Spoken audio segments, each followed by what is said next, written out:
So Justin Fields hurt his foot, and he also said that his non-throwing shoulder was bothering him.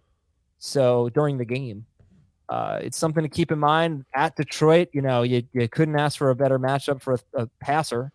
And Sam Darnold just scored 23 points. Gonna love Justin Fields, I'm sure, but let's hope he's healthy. Carson Wentz may start next week against the Cleveland Browns. It's a pretty interesting matchup. I don't know. It could be kind of a scrappy, ugly game. What does that mean for McLaurin and Dotson? Well, I mean, we're getting to the point to where I think you have to view Dotson as a borderline number 2 wide receiver, third consecutive game with a high target share for him. And I think he's a star talent. So if he's going to get that type of work, no matter who's playing quarterback, he's going to be a high-end number 3. McLaurin, for me, moves from that borderline 1-2 range with Heineke to a low-end number 2 with Wentz, but I'm still probably starting him.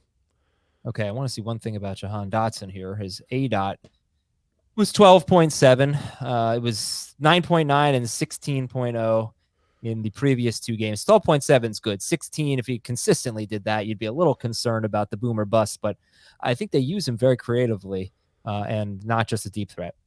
Alvin Kamara left and returned. He had a knee injury. Travis Homer left, and you saw 6 catches for DJ Dallas. So maybe that contributed to it. Let's see what else we got. Oh, Christian Watson. This was a big one here. Christian Watson was having a really good game. 5 or 6 catches in the first half. Very much featured, I would say. And he left at the very end of the second quarter and did not come back. He has a hip injury. Hunter Henry and Jonnu Smith both left with injuries. Henry was a knee. Jonnu Smith was a concussion. Kendrick Bourne had a huge game for the Patriots. Does that matter that both tight ends are injured? I'll boost up the target share for all those guys, but I still think you don't know which of the 3 or 4 it's going to be on a weekly basis. I'll probably start Jacoby Myers. Marcus Robinson caught the first wide receiver touchdown for the Ravens since week 3. Yikes. The Giants had 2 big injuries on their defensive line, Azeez Ojulari and Leonard Williams. Ojulari appears to be more serious, but he's optimistic about playing next week. Cornerback J.C. Horn for the Panthers. One of his teammates said he has a broken wrist.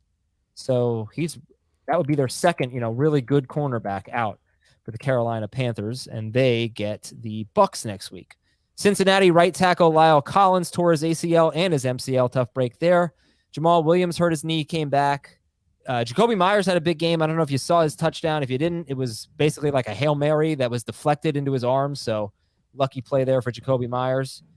2 big injuries for the Raiders. They get the Niners next week, but Chandler Jones left with an elbow injury, and Denzel Perryman, their middle linebacker, he left with a shoulder injury. Miami edge Bradley Chubb left in the first quarter. He did come back. The Saints, remember last week they had to put one of their starting guards on IR. They lost another one, Andrews Pete, to a leg injury. And they lost a safety, Justin Evans, to a shoulder injury, and they're at the Eagles next week.